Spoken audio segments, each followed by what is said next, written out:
So, if we know the amount of heat, we can calculate the change in temperature and vice versa. If we know the change in temperature, we can calculate the heat. This is known as calorimetry.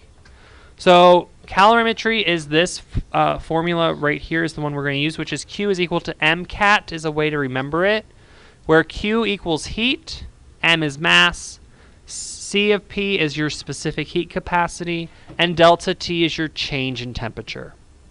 So this is for changing of temperature. For a phase change, we have a different equation. Q is equal to M delta H, where delta H represents the change in heat.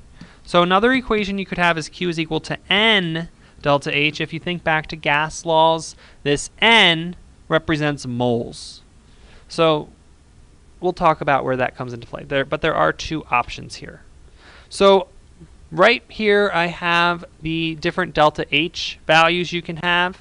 Delta HF, which is the enthalpy of fusion, which is for melting. Delta H of solidification.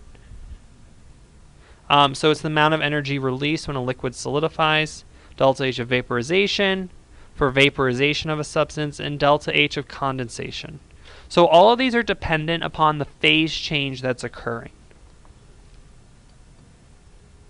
The nice thing for us is that delta H of fusion, or delta HF, is equal to the negative delta H of solidification. So every substance has its own unique values for these. So rather than having you memorize them, we're going to just provide them for you. But we're going to only provide the delta H of fusion and the delta H of vaporization. So you would just have to know the negative is equal to the solidification or condensation. Okay. We're going to look at practice. So taking a look at this energy practice worksheet, this at the top is commonly what is provided to you. These are the phase changes, or your delta H's, and your specific heat capacity for water. 90% of the time we're going to be dealing with water because it's easy for us to think about. The question is asking for how much energy is required to melt 115 grams of ice.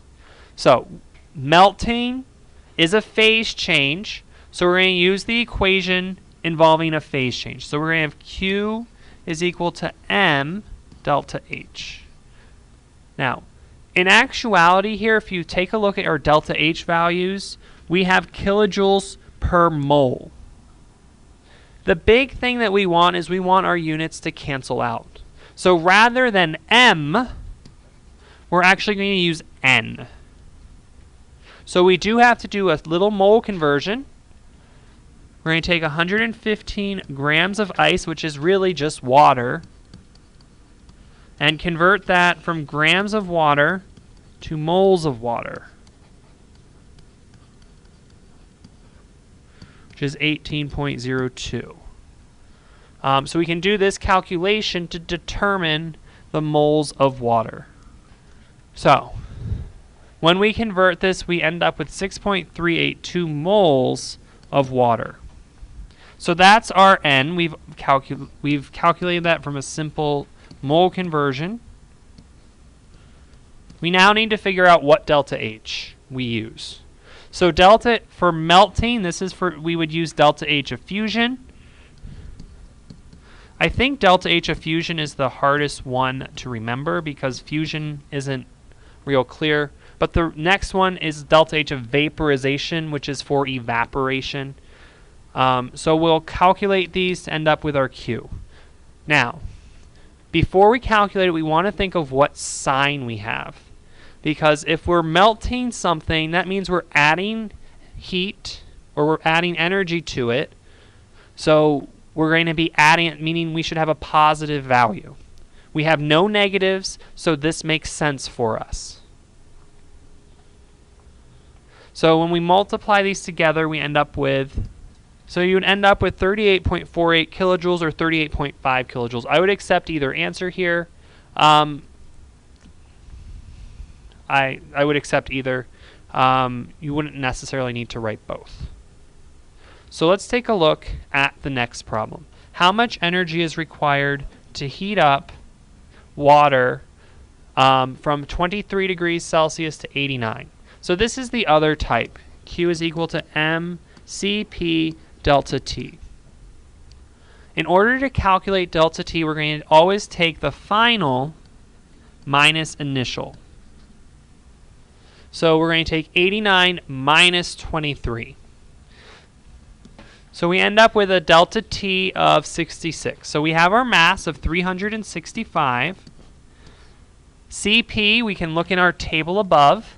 We want the specific heat capacity. Now, it didn't specifically say what we had. It just said water. It didn't tell us what phase, but we know based on our knowledge of water that at those temperatures we have a liquid. So we're going to use the specific heat capacity of a liquid from the table above.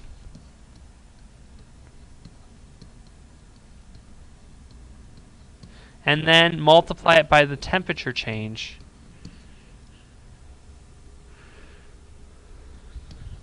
Which will give us our Q value. So now we just multiply everything together. Our units are canceling out, and we'll be left with joules. So you end up with 100,000 joules here. Now, keep in mind the last problem we had kilojoules, so that's why this number seems so large.